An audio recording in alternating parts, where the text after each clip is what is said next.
Il y a un physicien britannique qui s'appelle John Polkinghorne qui dit que le monde ressemble plus à un nuage qu'à une horloge.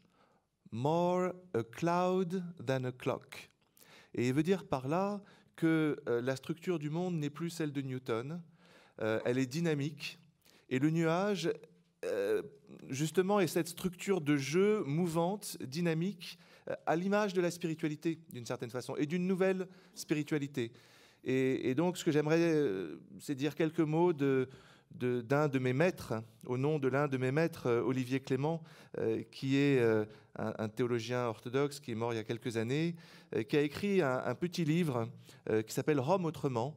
Et dans la conclusion de ce livre, il imagine quel pourrait être ce nuage du XXIe siècle, quelle pourrait être cette spiritualité du XXIe siècle qui pourrait répondre aux défis des guerres de l'esprit, de ce que Nietzsche appelait les guerres de l'esprit du XXIe siècle. Et il a proposé 4 grandes orientations de ce que pourrait être cette nouvelle spiritualité du XXIe siècle. La première, c'est le devoir de dépasser la modernité de l'intérieur. Olivier Clément nous dit la liberté de choix, c'est le meilleur de la modernité, il faut la garder. Mais il y a 2 libertés. L'homme a été créé à l'image et à la ressemblance de Dieu. L'image, c'est cette liberté incréée, cette liberté de choix. Mais il y a aussi une liberté de service, une liberté de don. Et cette liberté-là qu'il faut travailler au XXIe siècle. Et c'est la raison pour laquelle j'attire votre attention sur un nouveau mouvement qui me paraît très important et que vous connaissez bien, qui est le mouvement de l'économie du don, dont parle justement Jacques Attali dans son livre. Cette référence à la convivialité d'Alain Caillé, par exemple, me paraît très important. Pourquoi ? Parce que si le Moyen-Âge a mis son insistance sur une référence théocentrique tournée vers Dieu, si la modernité a mis l'accent sur l'homme, la convivialité, le co-vivere, insiste sur la relation et la coopération entre les hommes et la création, entre la terre et le ciel pour les nuages, aussi entre l'homme et Dieu.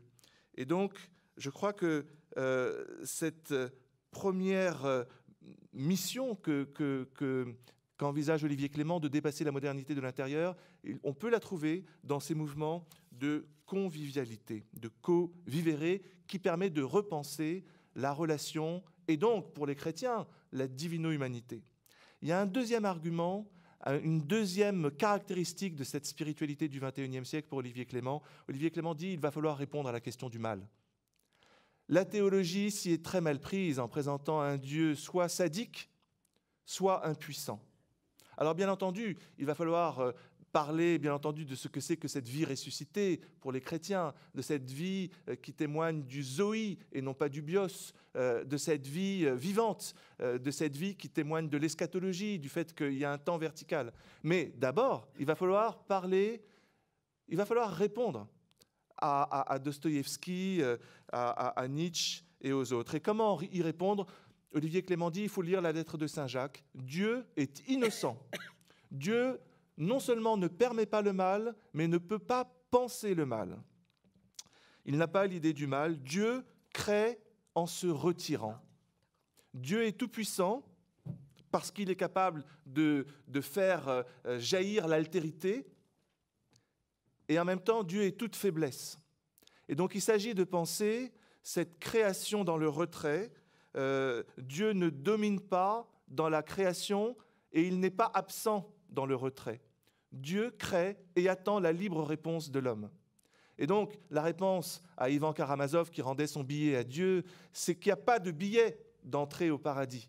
Il y a l'amour de Dieu, l'attente de Dieu pour une co-création. Et c'est dans cette co-création que disparaît la distance entre Dieu et le monde et disparaît ainsi le mal. C'est la synthèse du Christ qui guérit l'aveugle-né, venu précisément pour accomplir la loi. La troisième caractéristique, puisqu'il faut aller vite, de cette spiritualité du XXIe siècle, c'est de devoir, dit Olivier Clément, assumer théologiquement et spirituellement l'unité planétaire. Il s'agit, dit Clément, d'unifier deux grands hémisphères spirituels de la planète. L'hémisphère monothéiste, qui insiste sur l'idée de responsabilité et de personne, et l'hémisphère des spiritualités de sagesse, l'hémisphère cosmocentrique, qui insiste sur la notion d'harmonie.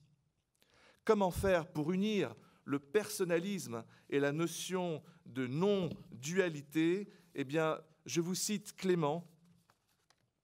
« Le Dieu vivant est tellement un qu'il porte en lui la réalité, la pulsation de l'autre, et dans l'esprit, dans le souffle saint, le dépassement de toute dualité, non par repli dans une unité impersonnelle, mais par coïncidence de l'unité absolue avec la diversité absolue. » C'est une phrase à méditer, une phrase très dense, mais qui laisse envisager cette rencontre possible des deux hémisphères. Et d'une certaine façon, ici au Collège des Bernardins, grâce à l'ensemble de l'équipe, et en particulier à Hubert Duménil, on a pu lancer ici une formation à la culture éthique et religieuse, agapan.fr, qui essaye d'accomplir le projet de Michel Camdessus dans Notre foi dans ce siècle, de permettre une présentation des différentes religions, chacun avec la légitimité de chaque tradition religieuse. Il y a ici certains responsables qui participent à cette formation et elle est destinée à tous les enseignants. Elle a été soutenue par les responsables de culte et par l'Observatoire national de la laïcité. Dernière proposition d'Olivier Clément, il s'agit d'élaborer un nouveau style de vie. Le christianisme de demain ne sera pas un simple compartiment de la culture, mais la contestation et la fécondation de la culture, car il a vocation d'irriguer la vie. Et donc ça signifie nouvelle gouvernance. Le Moyen-Âge a voulu séparer le corps et l'âme, la modernité a voulu séparer les pouvoirs d'un côté, et de l'autre côté religieux à verticaliser l'autorité. La postmodernité doit comprendre le gouvernement des hommes autrement. Il est possible, et je rejoins Jean-Baptiste de Foucault sur ce point, de réunir les trois charismes de régulation, de médiation, de résistance, aussi d'utopie, parce que ces trois charismes de gouvernement permettent de penser ensemble le gouvernement vu du point de vue des religions et le gouvernement vu du point de vue de l'État. Ça rejoint une grande idée chrétienne, que le Christ, il est grand roi, prêtre et prophète. Le règne, la puissance et la gloire, ce sont précisément les attributs de la souveraineté de Dieu. Et donc, ça permet un nouveau style de vie, comme dit Jean-Baptiste de Foucault, plus personnaliste. Et là, je donnerai juste deux exemples et je terminerai là-dessus. Jaron Lanier, l'auteur de Who Owns the Future, propose une réponse à Ray Kurzweil et à tous les courants transhumanistes qui vont fleurir au XXIe siècle. Il propose une nouvelle conception d'Internet, de notre participation au réseau mondial, où on ne soit pas les créateurs éliminés de la toile, comme c'est le cas pour la musique. Les musiciens ont été éliminés. Il s'agit, par un système de micro-paiement de chaque créateur, à chaque fois qu'on clique pour une œuvre bonne pour le bien commun, et bien d'être récompensé. Voilà l'idée de Jaron Lanier, qui est quelqu'un de tout à fait remarquable. Et l'autre exemple, c'est le développement des monnaies locales, qui a été médiatisé récemment à la télévision. Un village de Calabre qui a pu recevoir des migrants, et ces migrants sont très heureux, et les habitants sont très heureux. Pourquoi? Parce qu'ils ont donné une monnaie locale de subvention qui a été investie dans le village, et le village fleurit, et l'intégration s'est faite. Donc, votre exposition, madame, se termine aussi par des jardins. L'Apocalypse et la Bible aussi commencent par un jardin. Il y a un royaume de paix qui se prépare dans un jardin, qui terminera dans une ville. C'est aux hommes ensemble de le préparer. Merci. Merci, cher monsieur. Particulièrement d'ailleurs admiratif du parcours de la présidente. Et lorsque je vous entendais parler, une citation m'est venue qui n'est pas étrangère à ce que je vais dire par la suite. C'est une citation de Woody Allen qui dit « Nous les Juifs, nous n'avons qu'un seul Dieu et nous n'y croyons pas ». Donc, je voulais commencer par ça parce que lorsqu'on se pose la question de définition du spirituel, eh bien, si l'on regarde dans le dictionnaire, on trouve les choses de l'esprit, caractère de ce qui est spirituel, indépendant de la matière.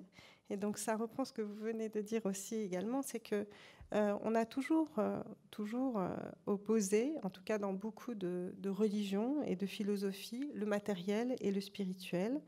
Et beaucoup de courants de pensée se sont donc fondés sur cette séparation que l'on trouve déjà chez Platon, dans le Phédon, et qui dit que l'âme est prisonnière du corps, et lorsqu'elle se détache des choses de la terre, de la chair, elle peut accéder au spirituel. Alors le judaïsme n'a jamais entériné cette dichotomie, et je vais juste prendre quelques exemples puisque le temps imparti est court. Le mot lève, qui veut dire le cœur, et pour la pensée juive, le siège des sentiments et des pensées. Et d'ailleurs, il est intéressant de savoir que les neurosciences aujourd'hui vont également dans ce sens, en réunissant le siège des sentiments et des pensées plutôt que de les séparer dans un espèce de cœur à corps, d'unité de l'humain. Le judaïsme a toujours été aussi une pédagogie du réel, c'est-à-dire que le spirituel, il le met au sein de la matière, de la nourriture, des moindres détails du fonctionnement de notre corps.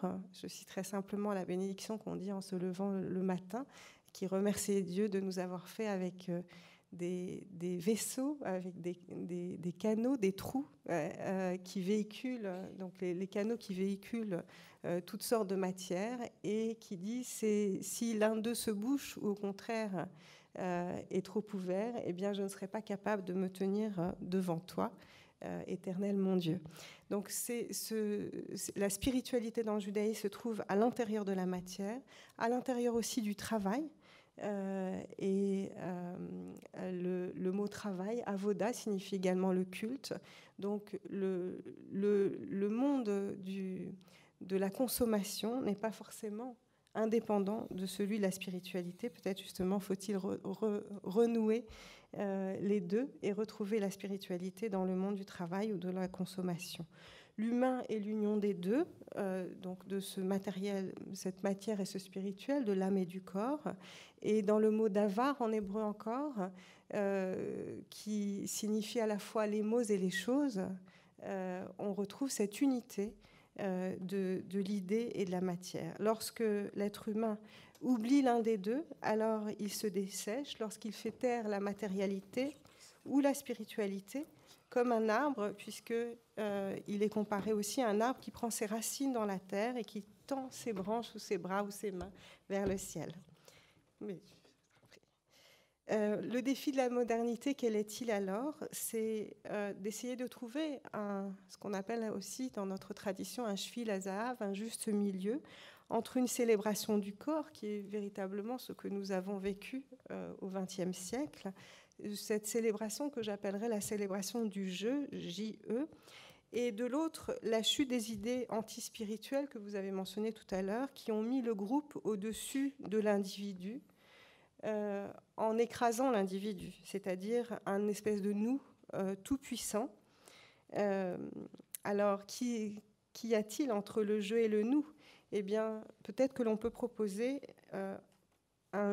entre le je et le tu, et non plus le nous, retrouver un chemin vers la spiritualité qui invite la célébration du je sans oublier le tu, sans oublier l'autre, et qui invite le tu dans un dialogue avec le je, selon la terminologie de Martin Buber, où le nous a sa place, c'est-à-dire le nous communautaire, le nous spirituel, mais une communauté sensée et sensible, une communauté qui n'est pas fondamentaliste et une communauté qui ne nie pas ni l'individu, ni le plus grand groupe dans lequel elle se trouve.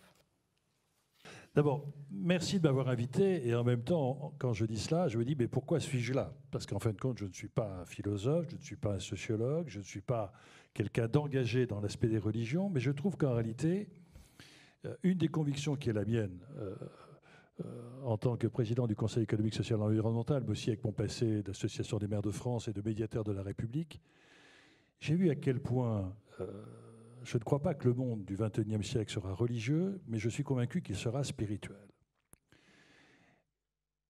Et je voudrais vous livrer quelques réflexions de cette nature.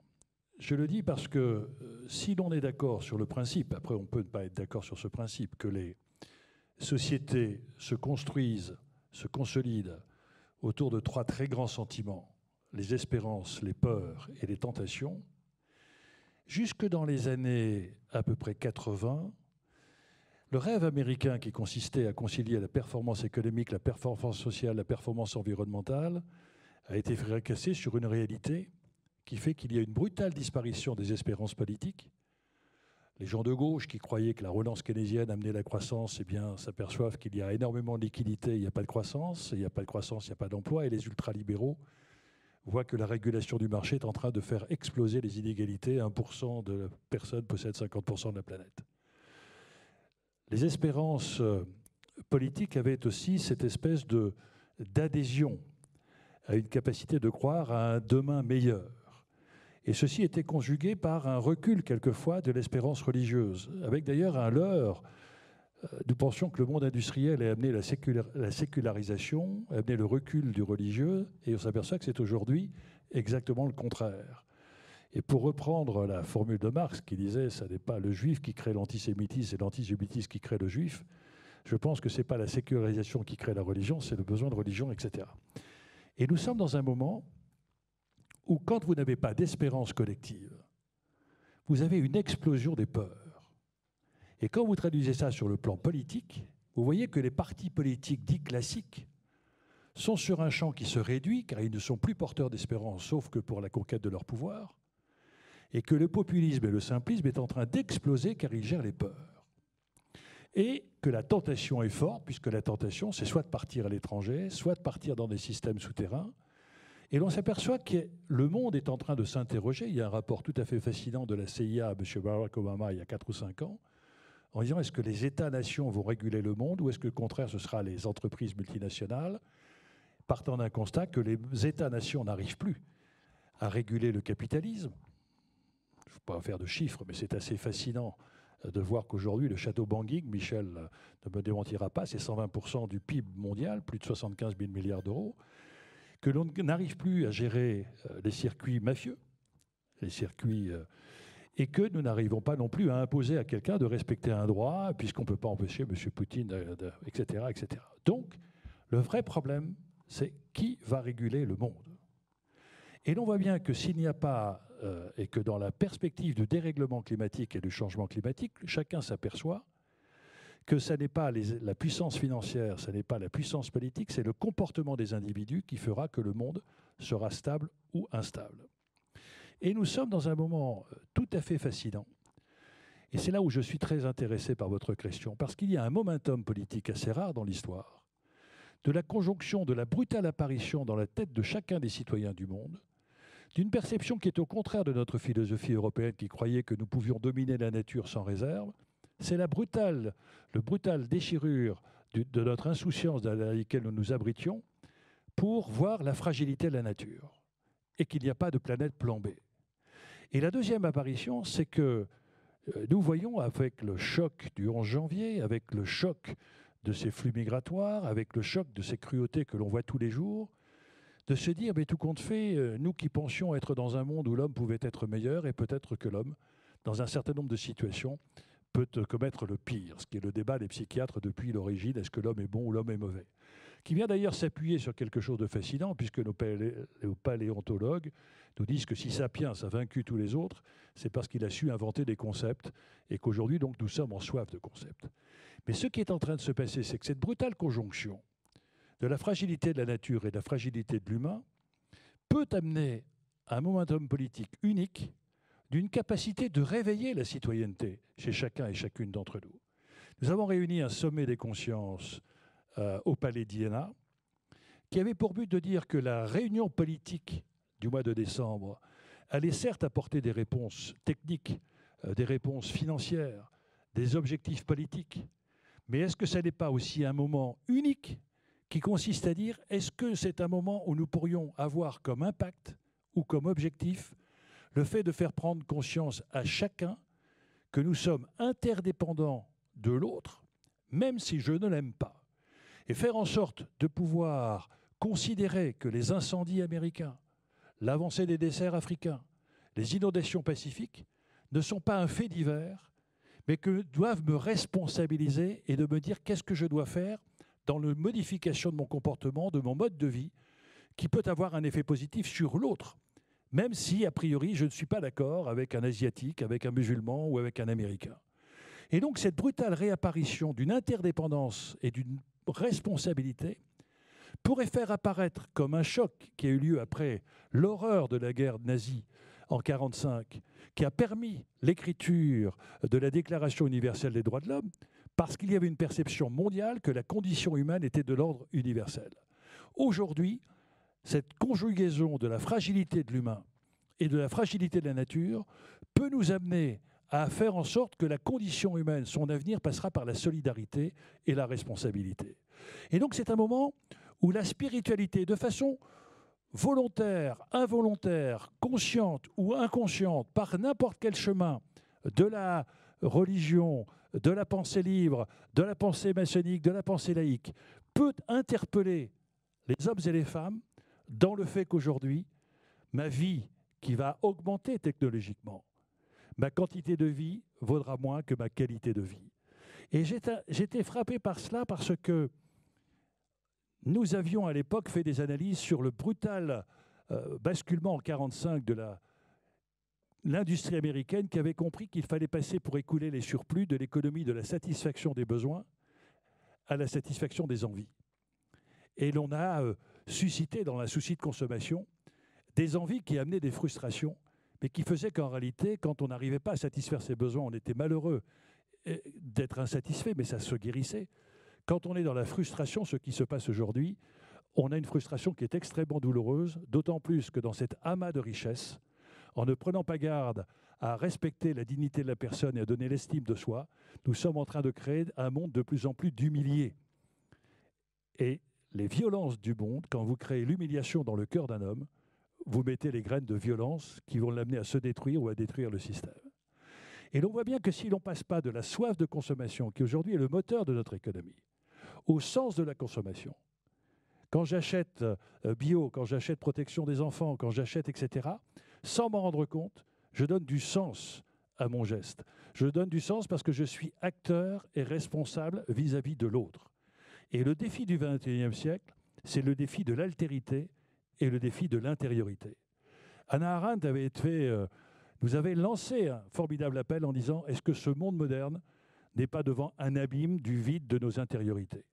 Et l'on voit bien que si nous n'y prenons pas garde, nous sommes aujourd'hui en train d'assister à un esclavage moderne d'autant plus redoutable que les chaînes sont invisibles.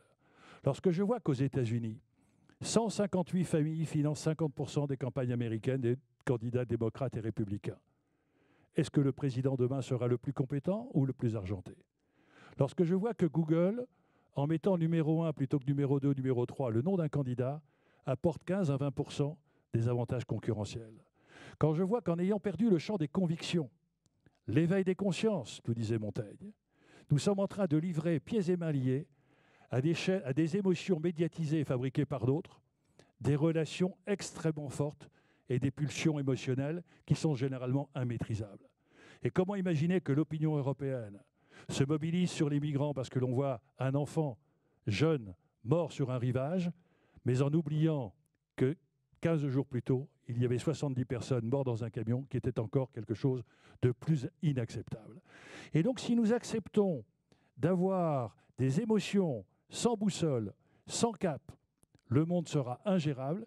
Il n'amènera que des gens qui seront des profiteurs d'émotions fabriquées par d'autres, quand la stabilisation du monde passera par le temps nécessaire de reconstruire des convictions. Et l'on voit bien que ça passe par la transmission des valeurs. Cette transmission des valeurs passant par le sens que l'on doit donner à sa vie. Ce sens que l'on doit donner à sa vie par rapport à l'espérance que l'on veut avoir. Ça peut être une forme de spiritualité, ça peut être une forme de libération de l'âme. En tout cas, c'est quelque chose qui doit pouvoir permettre de grandir l'homme. Et quand je regardais Julia Kristeva qui disait « l'incroyable besoin de l'homme de croire », aujourd'hui, notre société de consommation a fait en sorte que de plus en plus d'humains ont du mal de croire en eux-mêmes. Quand les gens ne croient plus en rien, ils sont prêts à croire en tout. Et c'est peut-être là la nécessité de considérer qu'à partir d'un moment où ce momentum politique que je donnais positif est aujourd'hui un momentum politique qui engage notre responsabilité. Nous voyons bien que la technologie aujourd'hui est en train de robotiser les hommes et d'humaniser les robots. Et qu'à l'évidence, si nous n'y prenons pas garde, nous avons aujourd'hui non pas la bataille de l'espace qui était la conquête du pouvoir. Il fallait que les États accroissent la limite et reculent les limites de leur pouvoir et de leur puissance par l'exploitation des sols et des sous-sols. Le monde de demain, ce n'est pas la bataille du temps, ce n'est pas la bataille de l'espace, c'est la bataille du temps et la bataille du mental. Lorsque j'interroge Google pour dire « Pourquoi vous occupez-vous des voitures sans chauffeur ?» Ils me disent « Mais on s'en fout des voitures sans chauffeur. » Ce qui nous intéresse, c'est si on libère 3 heures de conduite. Comment investir ces 3 heures de temps disponibles pour orienter la personne sur une consommation, sur une lecture, sur une pensée? Et l'on voit bien que donc, dans la relation du collectif à l'individu que vous évoquez, si nous n'arrivons pas à créer un ciment collectif autour de quelque chose qui dépasse l'individu, mais qui lui met la notion du respect de l'autre. Si je ne respecte pas l'autre, je ne me respecterai pas moi-même. Si je ne respecte pas mon environnement, j'aurai du mal à me respecter moi-même. Et faire en sorte que nous allons passer d'une économie de l'acquisition à l'économie du partage, de l'économie de l'acquisition à l'économie de l'épanouissement. Le monde de demain, c'est la bataille non pas de la fatigue physique, mais de la fatigue psychique et donc de l'épanouissement psychique et du regard que l'on a par rapport à l'autre. Et ça modifie complètement par la spiritualité, y compris nos comportements.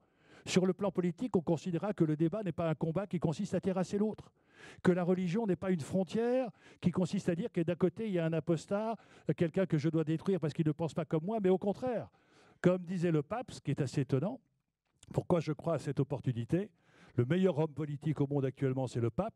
Pourquoi? Non pas parce qu'il est pape, mais parce que tout simplement, il a un crédit et que l'on est prêt à l'écouter parce qu'aujourd'hui, plus personne n'a de crédit et qu'à chaque fois que l'on a quelque chose, on me dit, est-ce que c'est pour me faire consommer quelque chose? Est-ce que c'est pour me récupérer mon bulletin de vote? Le pape, dans ses discours, nous interpelle sur ce que nous avons de plus profond en nous-mêmes. Quelle est la capacité que nous avons les uns et les autres de respecter l'autre, de se grandir au regard de l'autre et de faire en sorte, comme disent nos amis musulmans, que la main qui donne est plus riche que la main qui reçoit.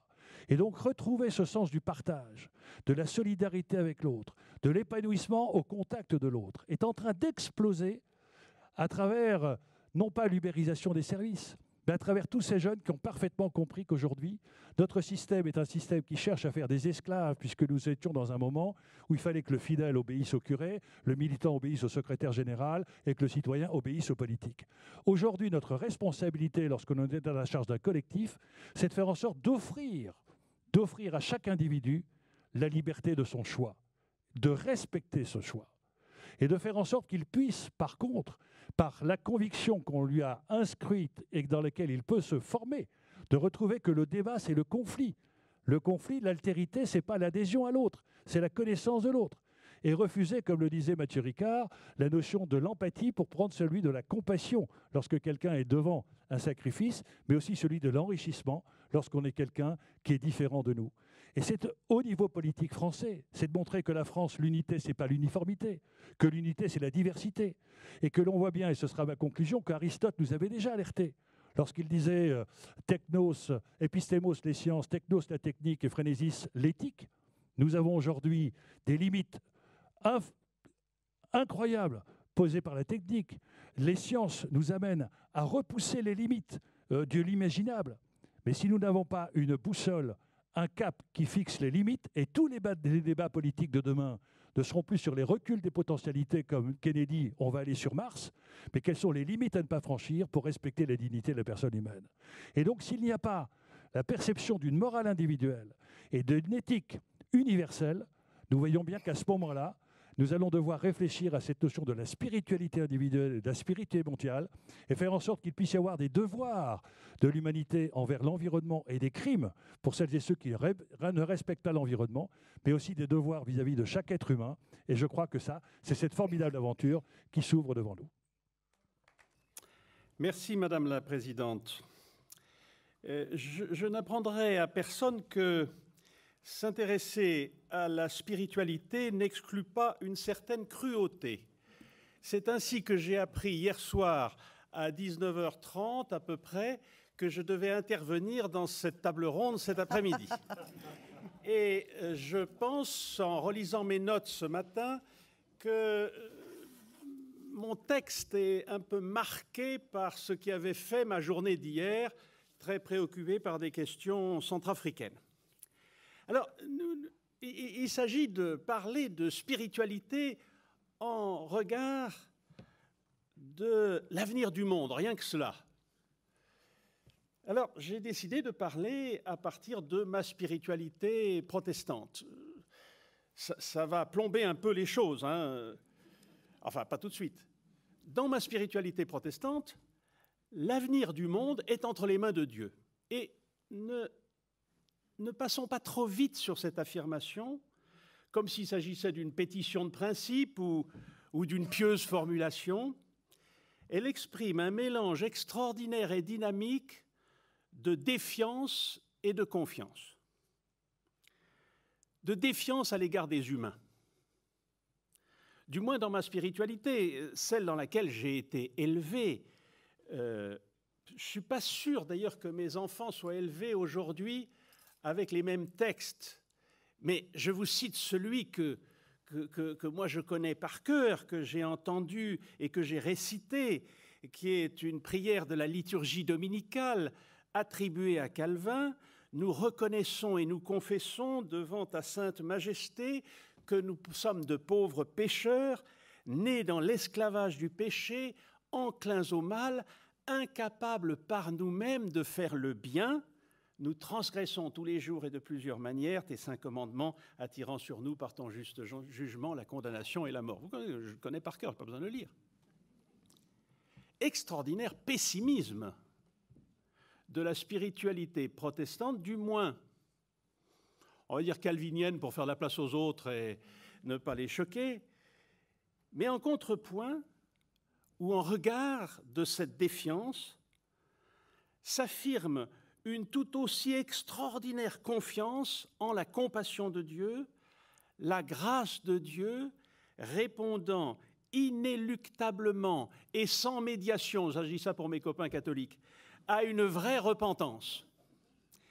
Et de cette antinomie surgit, à mes yeux, une remarquable dynamique, la conviction que par la grâce et uniquement par elle, il nous sera donné, la prière d'ailleurs se poursuit dans ce sens, il nous sera donné de porter des fruits de justice et de sainteté. Alors après la minute de spiritualité protestante, les 30 secondes de théologie. C'est pas trop grave, vous en souffrirez pas trop, vous inquiétez pas. Je vous demande ce petit détour, parce que précisément, il faut ajouter ce qu'en protestantisme, et alors là véritablement calvinien, nous disons du rôle de la loi. Question inévitable pour le lecteur de l'Évangile ou pour le lecteur des épîtres de Paul, notamment l'épître aux Romains. La loi, pour Jean Calvin, a un triple usage. L'usage civil qui permet de réguler les relations entre les humains. L'usage pédagogique qui, devant Dieu qui me la donne, me convainc et en fait m'accable de mon péché, de mon incapacité de faire le bien. Et ça c'est Calvin qui l'ajoute, un usage normatif qui m'indique que, étant au bénéfice de la grâce de Dieu, je peux, à travers cette loi, découvrir le chemin qu'il m'indique, le point vers lequel je peux tendre. Alors j'arrête là la théologie et je viens à l'avenir du monde. La spiritualité, les spiritualités, y peuvent-elles quelque chose? Je ne peux cacher, et vous voyez d'où il vient, mon pessimisme.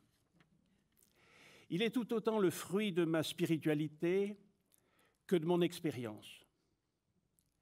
Et parfois, je suis heureux d'avoir moins d'expérience que certains d'entre vous que je vois devant moi ici, qui ont parcouru les chemins des pouvoirs humains et en ont constaté les perversités, les égoïsmes et, en un mot, les incapacités. Je ne peux cacher mon pessimisme devant la montée des nationalismes, des enfermements identitaires, des conflits qu'ils génèrent aujourd'hui.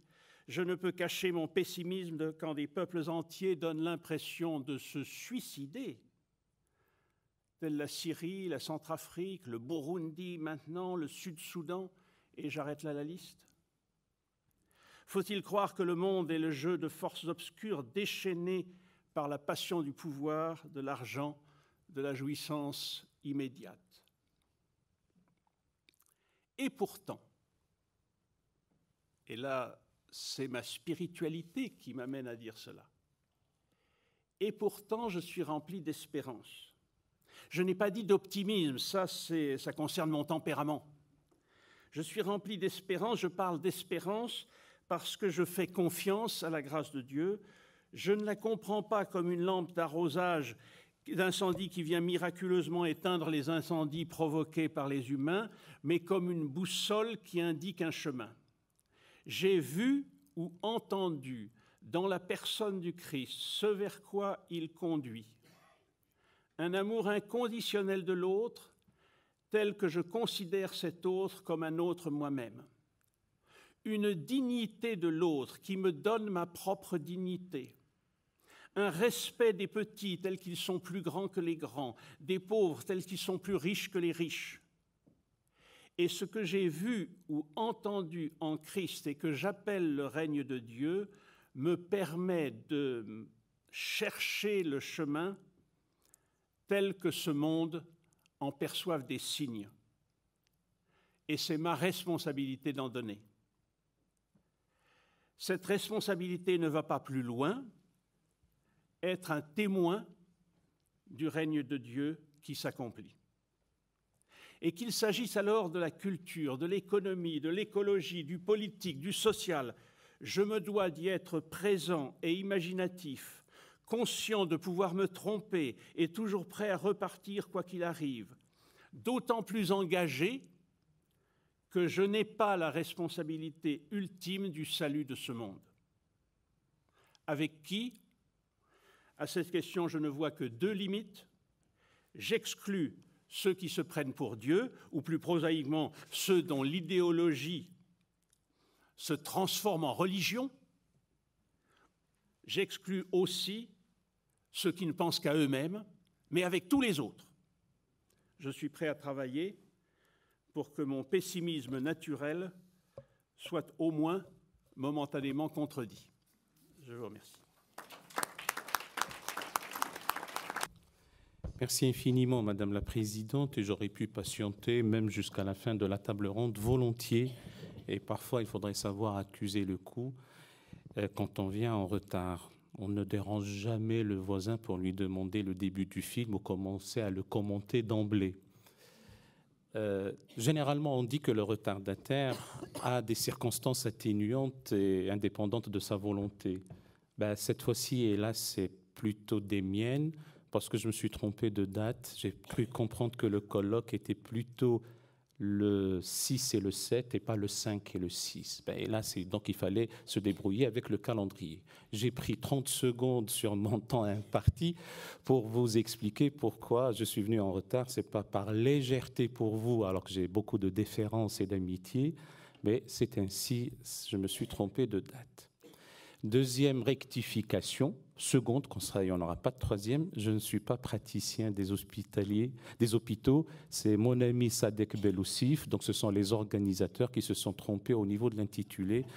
Votre serviteur est physicien, loin d'être nobélisable, il faut du temps et de la recherche, et j'ai dédoublé ma formation d'apprenti scientifique en philosophie parce que je me suis dit, même si la science est mon premier amour, il faudrait aussi que je ne passe pas ma vie à décrypter le monde en résolvant des équations mathématiques. Il faudrait comprendre derrière ce qu'il y a derrière les concepts scientifiques. Et les rudiments de théologie, je les ai appris auprès de mon père, qui fut recteur de la Grande Mosquée de Paris. Et la théologie n'est rien d'autre que l'intelligibilité de la foi mise à l'épreuve du temps, comme disent nos amis. Alors maintenant, le 21e siècle sera spirituel ou ne sera pas. Sincèrement, à titre personnel, je n'ai jamais su si la parole est apocryphe ou pas à propos d'André Malraux. Il paraît qu'il l'avait dit au détour d'une interview avec un journaliste. Mais admettons. Pour le paraphraser, et j'ai eu l'occasion de le dire en présence du président Delevoye, je pense que le XXIe siècle sera aussi féminin ou ne sera pas, sera fraternel ou ne sera pas, sera solidaire ou ne sera pas, sera écologique ou ne sera pas. En somme, sera humain, humaniste ou ne sera pas, parce que l'authentiquement humain, il y a cette question du mal. Que nous descendions d'un primate ou que nous descendions d'un couple originel, toujours est-il que le mal est inhérent à l'existence des hommes. Alors il y aurait ou il y a la spiritualité comme un adjuvant pour que la grande Pâque ici-bas puisse passer nolens volens. Et paraît-il, je le dis sous l'autorité de ceux qui savent infiniment mieux que moi, que depuis que l'homme a pris conscience de sa finitude, qu'il a commencé à donner une sépulture à son semblable, après qu'il a vu qu'il ne respirait plus, eh bien, il commençait à s'interroger sur son devenir ici-bas. Eh bien, pourquoi naître pour mourir un jour? Sommes-nous dans un univers kafkaïen? Sommes-nous en absurdie? Où y a-t-il un sens à la vie? Et voilà que l'homme se voit confronté aux sempiternelles questions qui le tarautent pour toujours. La philosophie a commencé à donner quelques bribes de réponses. Les traditions religieuses se présentent comme un système de référence aux questions de sens. Simplement, les traditions religieuses peuvent donner des réponses qui vont dans le sens de la dignité de l'homme, de l'amour oblatif, transnaturel, puissant, incandescent, sans retour, mais aussi au sens d'une religiosité crétinisante, sauvage, et celle qui malheureusement ratatine l'homme et l'être. Alors pardon pour quelques redondances, j'ai quelques amis dans la salle qui m'ont entendu le dire, mais on est au XXIe siècle, mais peut-être à la charnière des 2 siècles écoulés, 19e, 20e, et peut-être aussi lors des dernières décennies. Paraît-il là aussi que dans le sillage des maîtres du soupçon, Marx qui a été cité, Nietzsche, Freud, eh bien, commençaient à désespérer après la parole fatidique ou fatale de la mort de Dieu.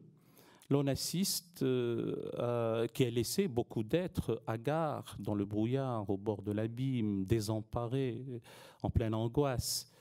Eh bien, l'on assiste comme une sorte de retour du divin. Il y a eu beaucoup de titres d'ouvrages lors d'une prolifération littéraire sur la revanche de Dieu, un Dieu qui n'aurait pas toléré qu'on parlât de lui en termes de mort ou d'éclipse. Puisqu'il y a eu l'éclipse de Dieu, la mort de Dieu, le silence de Dieu. Et donc ce retour massif a été accompagné d'un double travers. Le premier est plutôt celui de la nébuleuse mystico-magique ou mystagogique. Le fameux présunique du tout spirituel dans lequel on va s'approvisionner en crème chantilly spirituelle, tel un supplément d'âme, un zeste de soufisme, un peu de kabbale, un peu de zohar, un peu d'hésychasme byzantin, on fait zazen, les routes de Katmandou, et puis on se fait une réponse de type spirituel aux impasses du monde et aux impasses de la vie ici-bas. Et avec beaucoup de respect pour la dignité humaine et pour la conscience des êtres, ceci aurait pu ou a été même une exploitation de la misère morale et spirituelle, une exploitation de l'angoisse, du mal-être de beaucoup de nos semblables par quelques pseudo-prophètes, par quelques faux gourous, par quelques psychopathes même dans certains cas, et ça a donné lieu à beaucoup de ismes de type relativisme, angélisme, syncrétisme, irénisme, concordisme, et puis voilà. Nous serions, et je ne suis pas en train de dire que la véritable spiritualité est ailleurs, mais nous serions dans un cas d'un ersatz de mauvais aloi et d'un succédané de pacotille quant à une bonne et réelle élévation spirituelle, celle qui est conforme à la dignité humaine et celle qui libère l'homme de ses entraves. celle qui laisse place effectivement au sentiment d'amour et de bonté. Et puis l'autre dérive, tout aussi terrible, c'est celle où, dans l'étroitesse du petit esprit lamentable, on s'agrippe et on s'accroche à la lettre qui tue, qui étouffe, et qui donne lieu à des ismes de type fondamentalisme, fanatisme, formalisme, extrémisme, radicalisme, terrorisme, et la suite des ismes nous tue. Et ça aussi, non seulement il y a l'histoire de l'hérésie ou de l'apostasie, mais il y a aussi au sein des mêmes traditions religieuses le fait qu'on ne tolère pas qu'autrui ou le corps religionnaire puisse avoir une autre conception du divin que soi-même, et on a toujours ici-bas plus radical que soi, hélas, pour peu qu'on ne laisse pas place à l'intelligence du cœur, et qui est l'organe de perception par excellence, sans tenir des propos mièvres et éculés. C'est laisser place à une intelligence hybride, celle du cœur et celle de l'esprit. Parce que face à la démission de l'esprit, face à l'écrasement de la question éthique, face au piétinement du droit, il ne reste que le sursaut des consciences, mais le sursaut aussi des cœurs, dans une approche duale et hybride, et une quête solidaire du sens de l'avenir. Parce que sans cette quête solidaire du sens de l'avenir, il n'y aura pas un avenir de paix. J'ai envie même de dire que sans cette quête solidaire du sens de l'avenir, il n'y aura pas d'avenir du tout. Ce n'est pas pour verser dans un pessimisme qui s'adjoint à celui de mon ami Jean Arnold, même si on dit que le pessimisme n'est que le paroxysme du réalisme. Mais c'est pour dire que c'est à chacun de prendre ses responsabilités. Votre serviteur a eu l'occasion de parler dans d'autres colloques ou dans d'autres symposia sur ces sens-là, mais finalement, ça revient à l'homme, à l'âme humaine. L'âme humaine qui n'arrive pas à abdiquer devant la soif inextinguible de spiritualité, devant l'invariant besoin de transcendance. Elle n'a pas pu, elle n'a pas su, elle n'a pas voulu y renoncer. Et si nous avions un peu plus de temps, je pourrais peut-être m'appesantir sur cette question-là. Donc j'arrêterai en disant que seule une approche humaniste, encore une fois, qui conjugue les aspirations spirituelles avec l'investissement du monde dans lequel nous vivons là, pour que ce passage puisse être celui d'une vie réussie. Une vie réussie pour soi, bonne pour soi, utile pour autrui, dans une symbiose, dans une osmose, dans une volonté commune de s'engager en commun pour une société solidaire, fraternelle et prospère pour tous. C'est ça l'humanisme qui assume les héritages des peuples, y compris ceux qui ânent sous des servitudes renouvelées. C'est le souci d'autrui. Jean Arnold a parlé à juste raison de considérer l'autre comme un soi-même. Mais il faut aussi se considérer soi-même comme un autre pour l'autre. Parce que c'est toujours facile de relativiser à soi dans une approche géocentrique, j'allais dire ptolémaïque ou ptoléméenne, alors qu'il faudrait avoir une vision copernicienne des rapports entre les êtres. Je suis un autre pour autrui. Et dans la vie, il y a de l'autre pour soi. Et l'altérité est inhérente à la vie. Si je suis beau, c'est au regard de quelqu'un. Et si je suis laid, c'est au regard de quelqu'un. Si je suis intelligent, c'est quelqu'un qui me le fait savoir. Si je suis idiot, c'est quelqu'un qui me le fera savoir. Donc c'est cette interaction qui est nécessaire. Et elle ne peut advenir par la sérénité intérieure que dans une approche spirituelle apaisée. Au brasier intérieur, une placidité extérieure. À l'ivresse intérieure, une sobriété extérieure. Voilà comment je perçois les choses et c'est comme ça que je perçois l'avenir du monde pour notre siècle. Merci. Merci beaucoup. Je vais parler un peu de trois choses. D'abord, sur le moment actuel que nous vivons. Deuxième chose, c'est sur un voyage que j'ai fait pour chercher des ponts et des passerelles entre le monde de développement et de construction de paix et les mondes de religion et spiritualité, et puis réfléchir quelques instants sur quelques problèmes et défis qui se présentent. beaucoup de monde parle maintenant que nous avons maintenant un Kairos moment. J'ai cherché la traduction avec difficulté. C'est évidemment, ça vient du grec. C'est une notion de temps. C'est aussi, je crois, un concept très chrétien, mais avec des applications aussi pour des autres religions. Mais ce que ça veut dire, c'est un moment de grâce, un moment d'urgence et un appel à l'action. C'est très rare qu'il y a autant d'occasions de faire un monde meilleur que nous avons maintenant. Évidemment, on a eu le passage des objectifs de développement sustainable le 25 septembre aux Nations Unies. On a eu la conférence à Addis sur le financement. Il y a le COP 21 qui arrive en quelques semaines ici à Paris. Mais il y a aussi le G20. Il y a toute une série de négociations de paix qui se fait. Il y a le problème des réfugiés. Il y a les défis pour l'Europe, mais aussi pour d'autres régions du monde. Donc, on a vraiment pour les leaders du monde un moment très spécial où on pourrait faire quelque chose. Et on songe aussi aux possibilités qu'on va rater ce moment.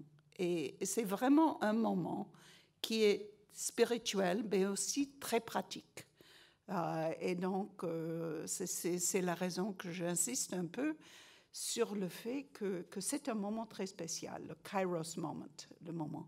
Ça vient, j'ai cherché un peu parce que je ne trouvais pas la bonne traduction en français, mais évidemment, ça a une origine en Afrique du Sud en 1985, où quelques leaders religieux ont vraiment insisté que c'était le moment d'attaquer le problème d'apartheid.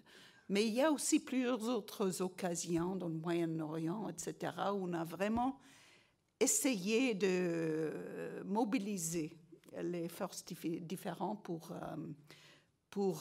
agir, parce que c'est action qui est vraiment ce qui est important.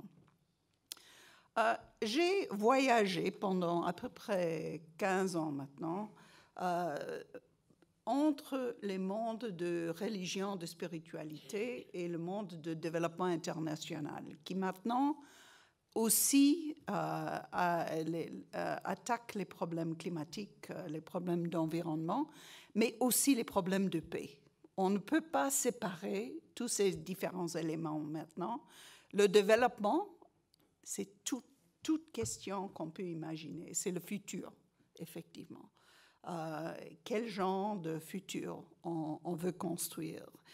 Et le voyage a été pour essayer de lier les religions, les spiritualités qui, après la Fondation Pew, représentent les 45% des populations du monde. C'est-à-dire, c'est la grande majorité. Il y a des personnes qui disent que c'est l'Europe et New York qui sont les exceptions. Mais pour le reste du monde, les religions n'ont jamais été absentes. Mais ce voyage a été difficile pour plusieurs raisons. Il y a évidemment les notions de laïcité, de sécularisme. Il y a un manque d'habitude, de formation et de prendre en considération ces aspects dans le monde diplomatique, le monde des économistes, etc. Pourquoi il y a des fausses images? Il y a surtout un manque de connaissances. On appelle en anglais religious literacy, mais il y a aussi la même chose pour les religieux qui ne comprennent pas l'économie. Ils n'ont pas les outils pour entrer dans ce dialogue. Il y a beaucoup de convergence, d'espérance, d'espoir, mais il y a aussi des concepts différents. Et donc, ce voyage a été vraiment une aventure d'essayer de trouver les points communs, mais aussi d'identifier les problèmes.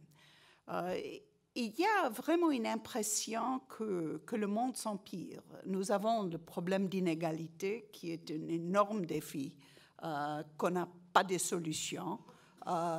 Mais le fait est qu'on a un progrès extraordinaire pendant ma vie.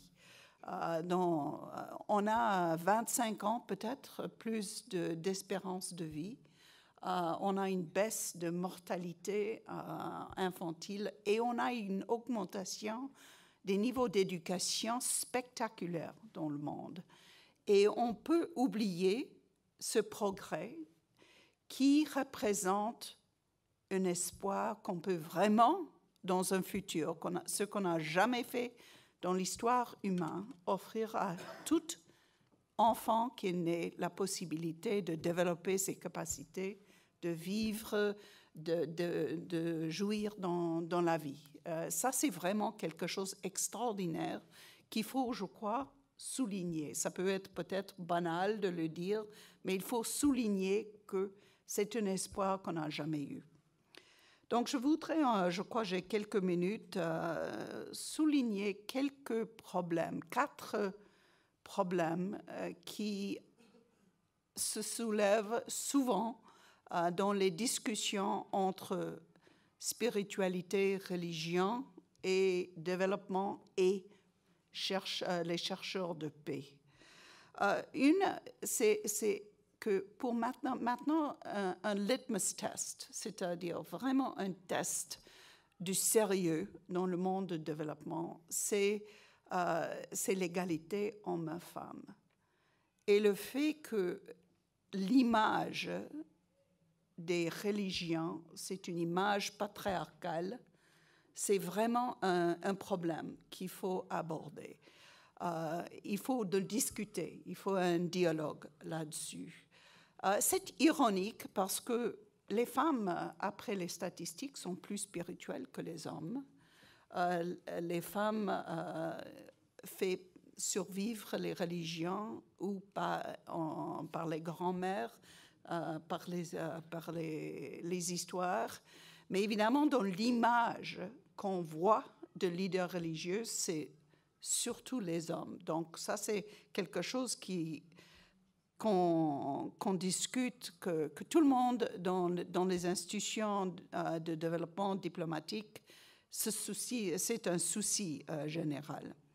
Deuxième chose, c'est le problème de prosélytisme.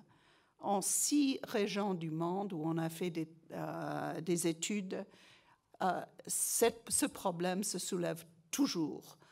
Avec l'aide humanitaire, c'est en général accepté que c'est immoral de conditionner une aide à une conversion ou à des groupes religieux. Dans le monde du développement, c'est plus compliqué. Il n'existe pas de code précis, il n'existe pas de loi internationale.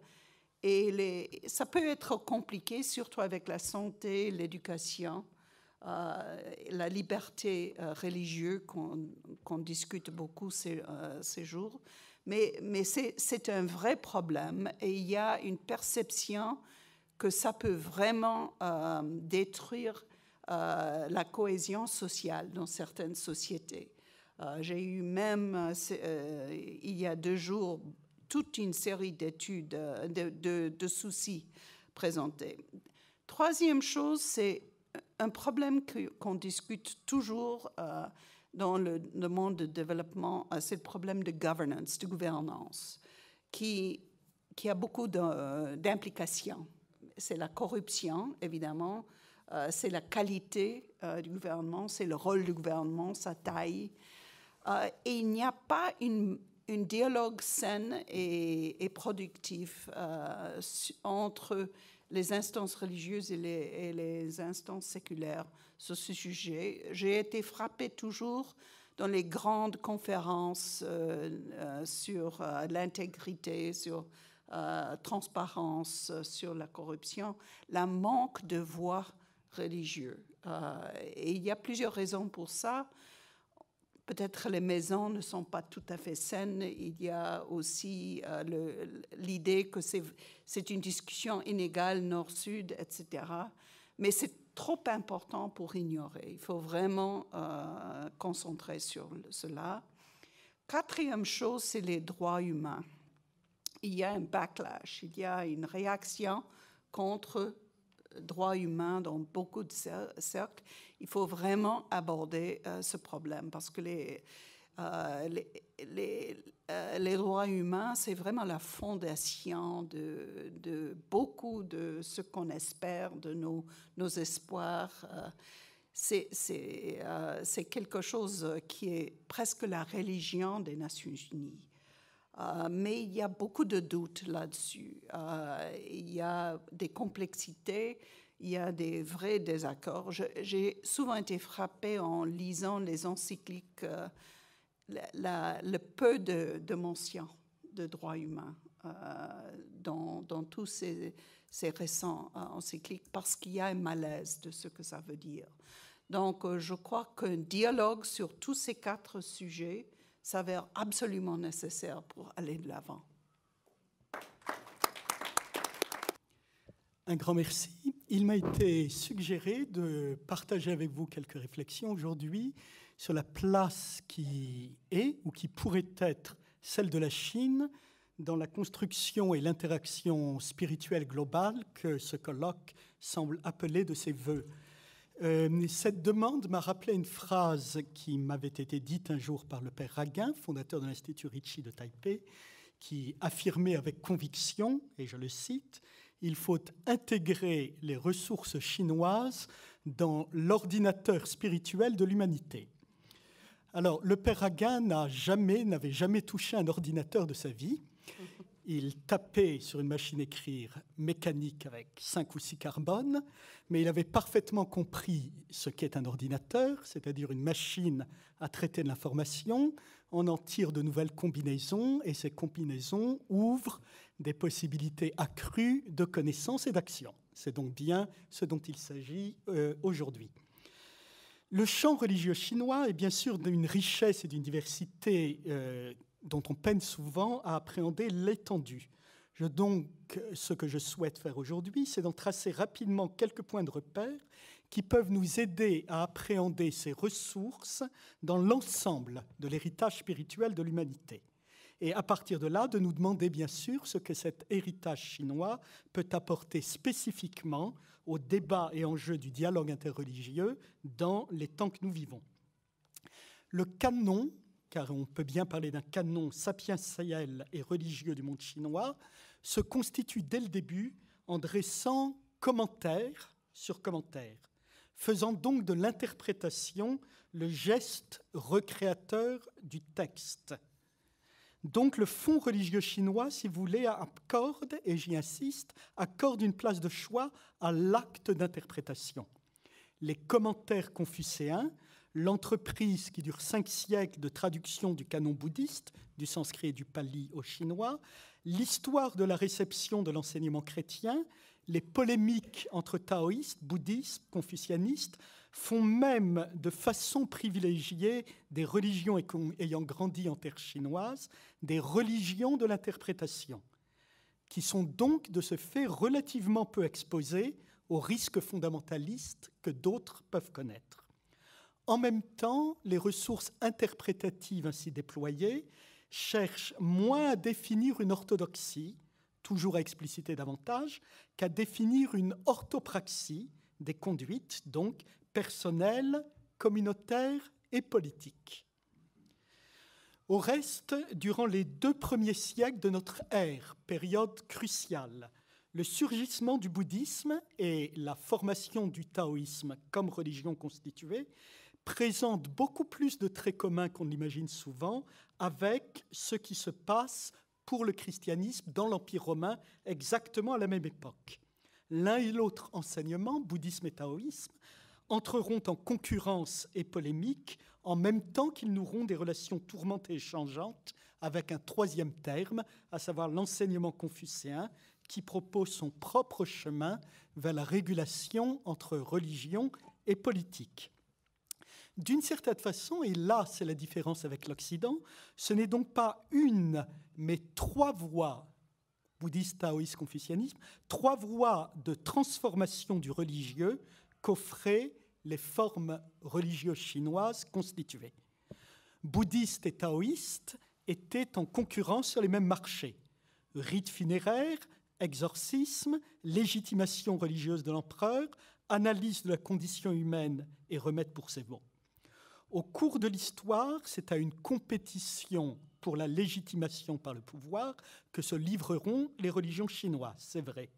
Mais en même temps, et c'est important jusqu'à aujourd'hui, c'est le débat que ces formes religieuses ont noué entre elles, de fait de leur pluralisme de départ, qui a déterminé le rapport chinois aux religieux pris dans son ensemble. Voilà un résumé, bien entendu, beaucoup trop rapide. La question est évidemment, quelles leçons pouvons-nous en tirer pour aujourd'hui, tant pour la Chine que pour un monde globalisé? Donc ces données doivent informer notre compréhension du fait religieux en Chine aujourd'hui, lequel, et j'y insiste sans avoir le temps de le prouver maintenant, présente bien plus de similarités avec la situation observable en Occident qu'on ne l'imagine souvent. Michel de Certeau a bien vu, et là je cite Joseph Moin qui en fait un commentaire, a bien vu donc les crédibilités, les confiances, les valeurs, les adhésions s'effriter, se dévaluer, se discréditer, émigrer en d'autres lieux. Et il a analysé cette émigration spirituelle comme une révolution culturelle accélérée par la censure qui veut en cacher les effets. Il a vu le fait religieux transiter d'un lieu dans un autre en y véhiculant des reliques de croyances religieuses, sans que ces objets encore crus témoignent qu'un acte de croire s'y rattache encore. Analyse des années 70, mais que je pense, et je sais que ce peut être contesté, demeurer valable aujourd'hui. Joseph Moin, que je citais à l'instant, a intégré les intuitions de Certeau dans une impitoyable analyse du couchant des religions, y voyant la chance paradoxale d'un christianisme né, après tout, hors religion. Et là, je cite donc Joseph Moin. Nous pouvons nous rappeler la phrase de Barth et de Tillich disant que la Bible travaille pour Dieu contre la religion. Non pas contre l'appartenance à une religion, mais contre les garanties de salut qu'elles se flattent toutes de procurer à leurs croyants pour affirmer leur emprise sur eux, au détriment de la confiance qui doit être mise dans la seule grâce de Dieu. Et c'est une raison de plus de ne pas penser que Dieu aurait expressément confié aux religions la grâce et la garde du salut. Fin de citation. Pour moi, la mort de Jésus, donc, signe au fond le constat que le christianisme est, certes, comme on le dit souvent, religion de la sortie de la religion, mais, et c'est tout aussi important et souvent moins vu, religion de la sortie des quasi-religions politiques. Jésus n'avait pourtant désobéi ni à l'institution religieuse ni à l'institution politique, mais il revendiquait la liberté de l'homme dans son rapport à Dieu face à l'une et face à l'autre. Or, le paradoxe, c'est que ce discours de Certeau et de Moin, pour les raisons esquissées tout d'abord dans ces religions de l'interprétation nées en terre chinoise, est intelligible pour un Chinois d'aujourd'hui et sans doute même plus immédiatement que ce n'est le cas pour la plupart d'entre nous, du fait justement de la différence de mémoire historique. Le paradoxe est que cette relativisation du religieuse n'est pas en Chine identifiable à un scepticisme de principe à l'égard des religions. Ce qui frappe l'observateur, c'est le dynamisme plutôt de trajectoire religieuse parcourue par les groupes et les individus. Une trajectoire religieuse, c'est un parcours effectué parmi les croyables disponibles, une façon de recomposer les liens distendus entre institutions, croyances et pratiques. Dans cette logique, la demande religieuse en Chine aujourd'hui, dont on parle beaucoup, mais souvent sur un plan événementiel ou purement sociologique, me semble être moins une recherche de certitude qu'une tactique de recomposition des appartenances sociales effectuée par des individus qui braconnent sur les territoires du sens, dans un territoire sur lequel ils mordent sur la manière dont l'État structure le sens. On ne saurait donc parler ni de simple survivance d'un passé condamné, ni uniquement de recréation d'une identité nationale ou locale qui se durcirait devant les avancées d'une globalisation destructrice. Pour le dire autrement, en Chine, ce qui me frappe, c'est dans l'inventivité personnelle et communautaire des croyants que les religions réalisent un exode hors d'elles-mêmes. Tableau peut-être optimiste, mais tableau surtout où j'essaie de dégager du sens et de la dynamique au travers d'autres tendances qui vont certainement à l'encontre de ce que je dis, mais néanmoins cette tendance est là. Les religions en Chine fabriquent de l'espace de liberté, où ce qu'on appelle la fièvre ou la croissance religieuse et spirituelle fabrique un espace de liberté vis-à-vis tant à la fois du politique que d'une emprise complète des religions sur la vie et la quête de l'individu. L'essentiel pour nous aujourd'hui, pour résumer mon propos, c'est que le dialogue entre religions qui a marqué le débat social et culturel de la Chine depuis l'irruption du bouddhisme et la constitution du taoïsme comme religion organisée, donc depuis 2000 ans, a favorisé un sens aigu de l'interprétation et de l'inventivité. Le dialogue interreligieux à l'échelle globale, auquel la Chine aujourd'hui peut contribuer, se développe dans la continuité de celui qui a marqué l'histoire chinoise elle-même. La Chine nous a devancés. La Chine vient aujourd'hui à nous, donc, en experte, bien davantage qu'en apprenti du dialogue interreligieux. Et nous avons à nous persuader qu'en ce domaine, comme en plusieurs autres, nous avons beaucoup à apprendre, à nous pencher sur son histoire et sur ses ressources. Je vous remercie. L'homme est le thème dans le domaine spirituel. L'homme est essentiellement spirituel. Certainement, vous allez me demander qu'est-ce que c'est d'être spirituel. La spirit.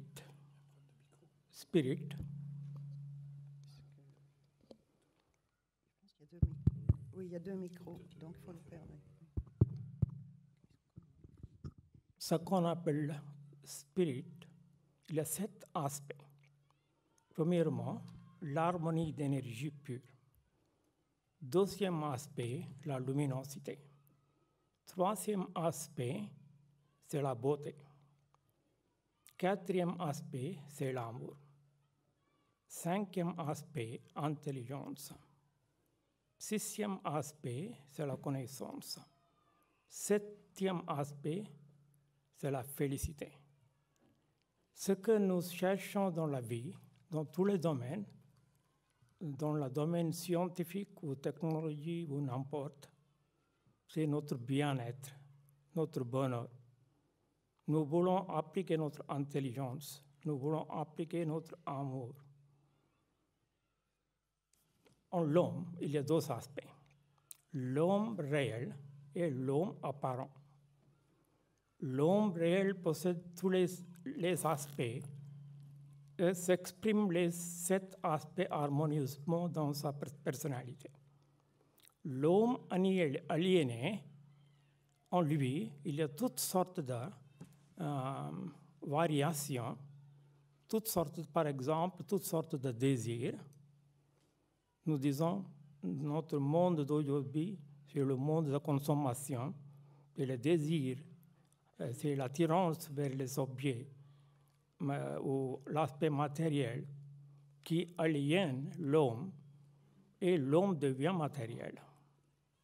Imaginez, depuis l'enfance, nous sommes devenus matériels. Notre personnalité vibre la matière. L'esprit est dominé par la matière.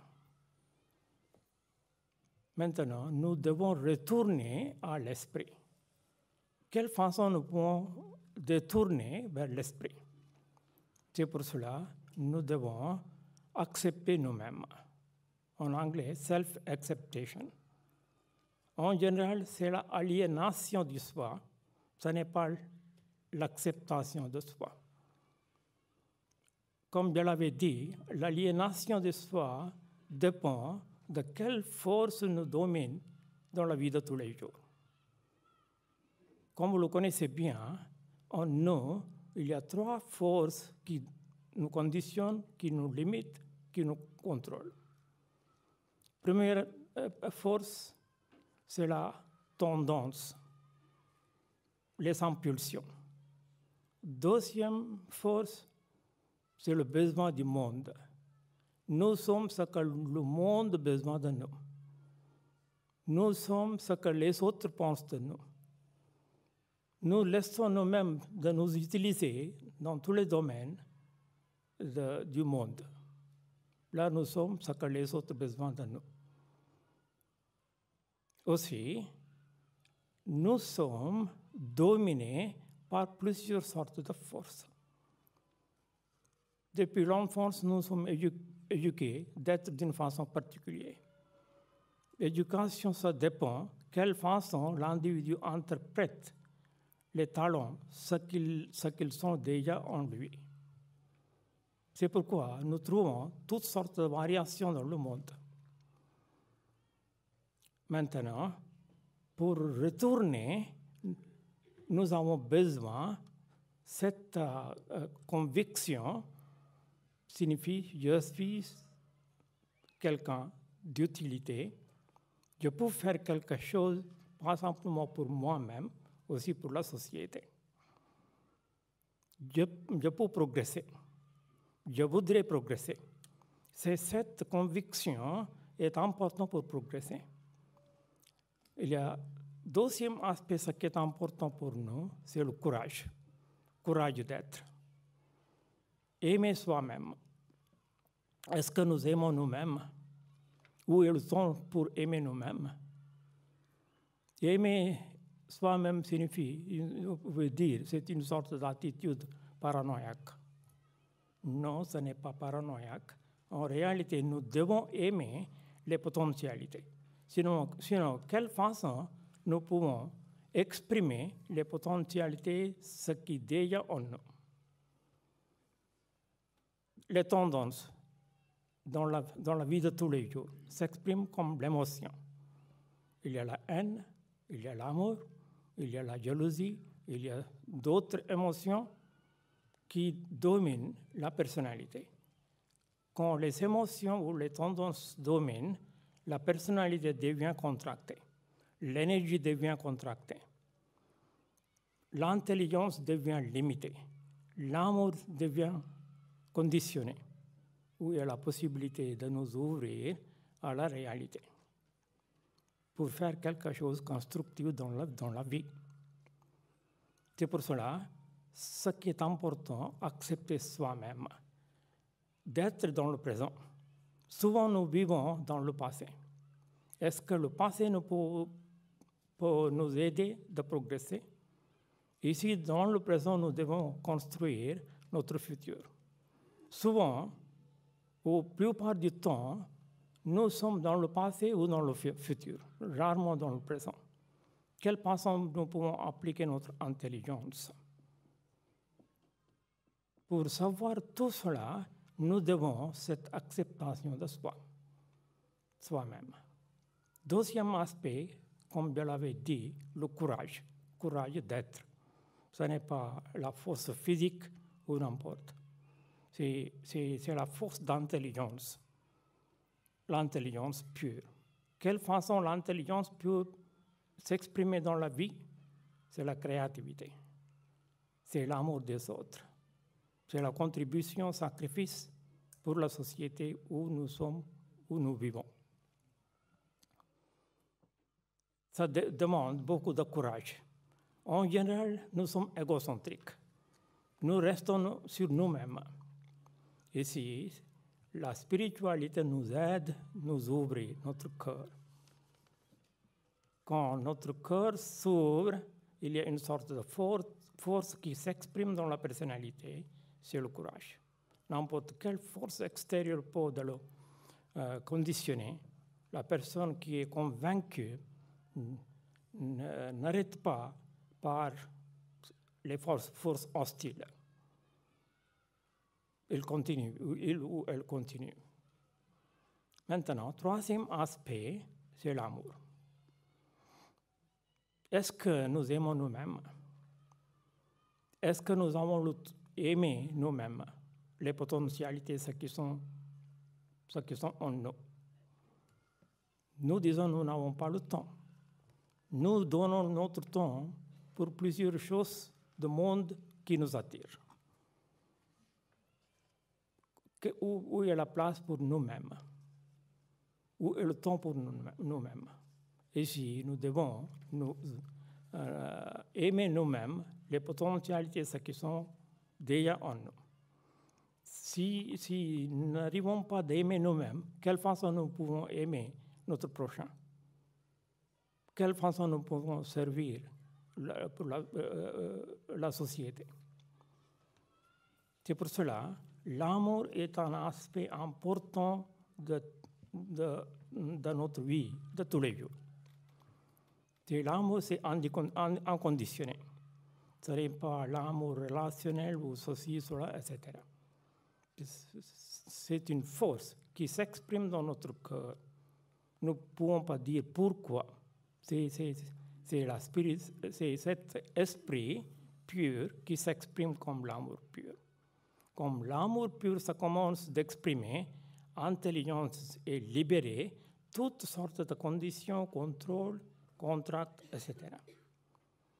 En général, dans la vie, nous sommes contractés par la situation, par les problèmes ou difficultés, etc. Contraction signifie c'est la mort. L'expansion, c'est la vie. Ici, nous devons savoir quelle façon nous pouvons donner l'expansion à notre conscience, sans condition. C'est le courage d'être. Et troisième aspect, c'est be and make. D'être et de faire. Quelle façon nous pouvons d'être et faire? Je peux vous donner une expérience personnelle. 3 ingénieurs juste sortis de leur université. Ils n'arrivent pas à trouver le travail. Un jour, un paysan est venu dans notre centre. Avant de venir en France, j'étais directeur d'une institution qui s'appelle Spiritual and Moral Education. Un paysan est venu de loin. Il me dit, Swami, je n'arrive pas à progresser dans la vie, ni dans le village les gens progressent. Est-ce que votre mission peut nous aider? J'ai dit, d'accord, ne vous inquiétez pas, nous allons faire quelque chose. J'ai parlé avec les ingénieurs, j'ai parti à ce village pour voir les conditions. Les ingénieurs étaient d'accord avec moi de faire quelque chose pour les villageois, sans payer ou n'importe, ou avec un petit peu de paiement. Ils commencent à travailler. Parmi les 3 ingénieurs, un ingénieur était électricien, deuxième ingénieur de civil, troisième informatique. Tous les 3 commencent à travailler dans le village. Dans quelque temps, tout le village est transformé comme un village idéal. Il y a l'institution d'éducation, il y a la possibilité pour les pauvres d'avoir l'aide médicale et communication avec les villes ou n'importe. Avant, rien n'était là. Ni communication, ni électricité, ni aucune sorte de facilité de la vie. Un jour, un journaliste est venu. Il voulait visiter le village. Il a visité, le village était merveilleux. Et le lendemain, il a publié un article disant il y a un village idéal. Nous devons suivre ce village. Un homme, disons, de pouvoir, il a lu l'article. Il a dit non, ce n'est pas possible. Qui a fait tout ça? Il n'y a pas d'accord du gouvernement, rien. Les gens ont commencé à dire non, non, c'est la réalité. Et, il y a ce village. Vous aussi, vous devez voir quelle façon les gens travaillent, quelle façon ils donnent le sacrifice. Au lendemain, il était allé au village. Quand il n'arrive pas à trouver les villageois. Tous les villageois sont transformés de façon différente. Il demande qu'est-ce qu'il y a. Ici, c'est nous, les êtres humains qui vivent. Ah oui, mais il semble que vous vivez dans une cité, ville. Non, monsieur, c'est notre village. Non, comment est-il possible que vous avez l'électricité? Vous avez toutes sortes de confort? Oui, monsieur. Qui a fait tout ça? Nous avons 3 ingénieurs. Oh, dans ce cas, je voudrais voir les ingénieurs. Monsieur, avez-vous fixé un rendez-vous? Non. Si vous n'avez pas rendez-vous, vous ne pouvez pas voir nos ingénieurs. Ils sont très occupés. Maintenant, ici, les ingénieurs sont travail. Ils trouvaient leur travail. Aussi, il a trouvé leur revenu dans le village. Avec cela, il y a les villageois qui prospèrent. C'est le sacrifice idéal. Maintenant, cet esprit vient d'où? Comment? Ici, les 3 ingénieurs sont donnés une direction juste vers la vie. Appliquez votre force physique, intellectuelle et âme. Avec tout cela, tout ira bien. Et c'est la réalité. C'est pourquoi je dis acceptation de soi-même, le courage, ici, n'est pas d'être effrayé n'importe quelle force extérieure pour nous affecter. 3e aspect, c'est l'amour. Avec cela, be and make devient facile. C'est comment la spiritualité devient révolutionnaire. Si nous pouvons accepter les valeurs de spiritualité, certainement, le 21e siècle sera spirituel. Merci beaucoup.